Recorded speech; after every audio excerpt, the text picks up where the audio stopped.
Eny ary zany misolo vavany ramatoa eto ankaviako a izay voapanga amin'ny tsirariny a fa nanana fikasana anaotsolotra 260 000 €. Alohan'ny andrasako fitenenana angamba dia tsara raha tombotsika mivavaka satria tsy misy zavatra zavatra tomboka mivavaka ty.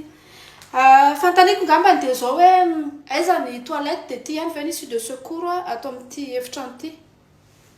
Eny ary. So let's get started. Manampy vola kely tena rehefa fampiatra ny zavatra ny anarako ty zavatra ty. Iny de bini ety am-piandohana dia tiako sokafana kely ny sainareo a mikasika ny voalazan'ilay olo-paindrina anankiray izay nilaza toy izao hoe there is no délestage, there is just a cut light. Zany hoe tsy vaovao amintsika zavatra mitranga zao fa mitranga matetika any amin'ny firenena zao zavatra zao fa zavatra mitranga rehefa mitranga zavatra zao dia hoy izahay hoe I to fall, people sing with me, Christy, people sing with me, close your eyes, raise your hands and let the politician destroy our country, close your eyes, people of God. Tsara ngambany a, mariana fa tamin'ny fotoana ny ampanganana azy io a, dia ho anareo izay tsy mahafantatra dia nikatona ny parka tamin'io a, nikatona ny zoo a, niakatra ny Priyanka Yaka, ny jet ski, ny parachute ascensionnel tsy lazaina intsony a, bouée tractée a, saika hanao croisière izy a, fa tsisy rano partout, tsisy rano, ritra ny rano, saika hanao tour de bus en Londres izy a, tsy mahazaka tomobile fa mandoa.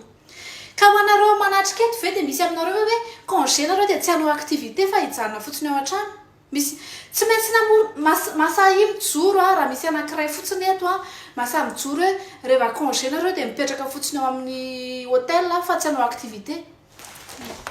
Traty. Fanontanianao moa dia hoe raha tamin'ny anarany manokana dia ahoana ny nahafahany nahazoana lalana nanao négociation amina zavatra officiel. Tiako mahafantatra anareo fa nareo afaka maka visa fotsiny dia tonga dia manatrika fivoriana amin'ireny fivoriana officiel ireny, tsy mila taratasy na hoe mila. Aloha mba hipetraka kely a,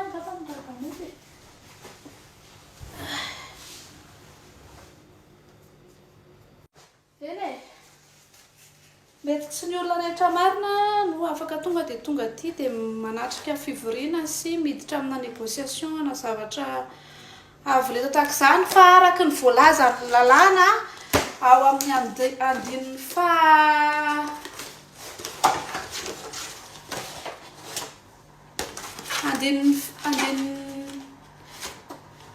dia hoe aokisika tokony fitsarana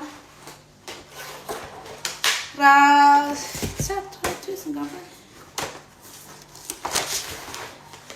alinéa A1B tena ho any amin'ny toilette afaka asiana pubana sardine ve na hoe couche pampers na moly fixe azafady.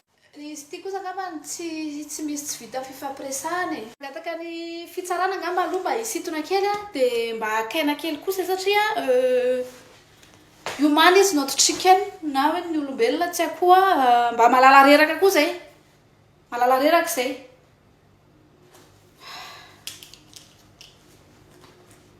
Mila ampiana le kanioty.